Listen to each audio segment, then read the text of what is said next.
الرحيم maanta oo taariikh 20 bisha 9 sanadka 2024 waxa halkan iskugu imaaday dhalinyarada social media isticmaasha ee ismaamulka Mandera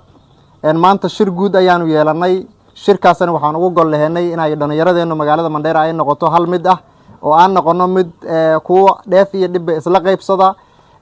waxa go'aanka asaga iyo talooyinka asaga nooga soo baxay inaan dooranay chairman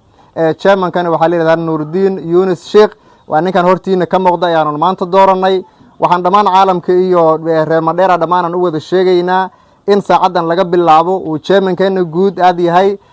Nuruddin oo hogaamin doono insha Allah taala dhalinyarada talented-ka ah oo magaalada Mandera waxaan aad iyo aad ugu codsanaynaa in ay Nuruddin la soo xiriiraan si arrimaheena talent-ka ku saabsan dhalinyarada innovation kale dhamaantood ay ku noqdaan kuwa magaaladooda ka soo muuqdo ay ku noqdaan kuwa baraha bulshada saameyn ku yeesho ayagoo macnaha maaragtay fiirinaya dhinaca wanaaga wax walba ka eegaya insha Allah taala